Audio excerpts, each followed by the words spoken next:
The Baltimore Ravens. Mm-hmm. Last year went 11-5. Guess what the projected wins is this time? 11 wins. Okay. Same thing. Okay, over under 11. What do you have them at? Give me the over. I'm taking the over too. My projected wins is 13-4. I think this is going to be a good season for them. I think it's going to be a good defense and a good offense. Yeah. Strength of schedule is number 2 though, so it's going to be rough. Again, I mean the division. Yeah, it's going to be a hard division to play through and a hard schedule just throughout. Mm-hmm. But they have the playmakers to do it. I mean, Lamar Jackson, a good O-line. Mm-hmm. And then their defense, year after year, is still good. Mm-hmm. Definitely one of the best cultures in the entire league. Yeah, I agree with that. Mm-hmm. Some acquisitions they got was Sammy Watkins, which probably get hurt. Whatever. Anyway, Alejandro Villanueva. Jawan James and Kevin Zeiler. They really buffed up their O-line after a year of inconsistency with Lamar running for his life. Yep. And didn't lose too much. Well, more than most teams. They lost Orlando Brown, Yannick Ngakoue, and Matthew Judon. I think all of those players are going to miss, but they found replacements for him. Ngakoue did little to nothing for them last year. The Orlando Brown thing was really weird because he was like, no, I want to play left tackle. And the Ravens were like, no, you will not. So they traded him. Yeah. And so that was fun, I guess. Now he's on the Chiefs. But yeah, I think their offensive line got much better. Got better overall, yeah. Kevin Zeitler is a great get.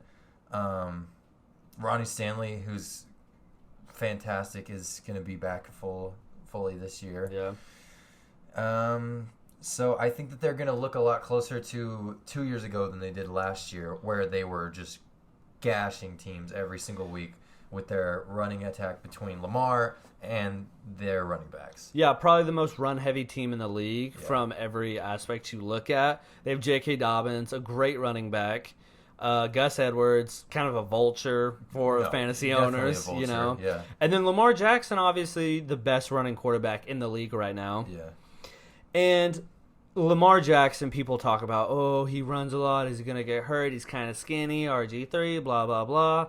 Even if he does get hurt, I think this is a team that can put in Trace McSorley and run the offense at 60, 70% and still win games, Yeah. Obviously, Lamar Jackson is just another talent. I mean, honestly, I'm more worried about Lamar catching COVID than I am him getting injured at the moment. He's had it like 3 times now. Yeah, I was saying that to say like their culture and their system is just rock solid. I agree. That I think injury, this is one of the teams that injuries I don't think it's going to hurt them too much. Mm-hmm. And then on defense, I'll let you talk about them. I mean, their defense, it's the Baltimore Ravens on defense. I mean, it's good. Yeah. They don't miss. They have a top 5 corner in the league in Marlon Humphrey. They have Marcus Peters opposite of him. Could do way worse. And then their linebackers are okay. You're looking for hopefully Patrick Queen will be a little bit better in his second year. And then their D-line, they have just a lot of guys that they're going to rotate in and out. Well, Calais Campbell is just great on the D-line. Well, exactly. They're going to be great. So, I mean, the defense, needless to say, they're not worried about it. Yeah. So... I think this defense is just solid overall. You kind of put it in a nutshell, and I don't think we should talk much more about it. They also just added Justin Houston, which is an underrated signing for them. Yeah, especially them with the pass rushing, because I think they could do better pass rushing, but it's not a hole for them. Yeah.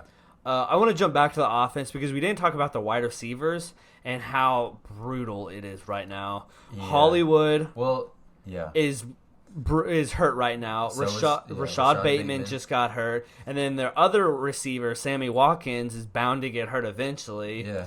I think their 5th wide receiver is Tylan Wallace, the rookie. They just got rid of Willie Snead. It's not like they have a lot of options. I actually like what they've done with their wide receiver room. Yeah. I love the Rashad Bateman pick, and the Tylan Wallace one is good as well. I love the talent. But like I said, just none of them are playing right now, and none of them are healthy. I agree. It's going to be a problem, even though they're going to run it 70% of the time. Yeah, they still have Mark Andrews, one of the better tight ends in the league. Yeah. to catch. Better receiving tight end in the league for sure. Yeah, absolutely. And so, I mean, part of me is like, they don't really need super elite receivers, but then they still need someone. That's like, what I'm saying. You can't be relying on... Yeah, so they just need to get healthy, and then I think they'll be okay. Yeah, I agree with that. Until they get hurt again. Yeah. Because, I mean, True. all of them get hurt a bunch. Mm-hmm. It's kind of a running joke between the league. Yeah. Anything else? Oh, I want to cover their special teams. Obviously, Justin Tucker, probably the best kicker in NFL history. I mean, like I said, their culture is really good, so their special teams is pretty good. So good for them. It's just something that's... Shout out to their fullback, Patrick Ricard. Yeah, he's good. I mean, we haven't talked about a fullback yet on this episode. Yeah. Or a kicker.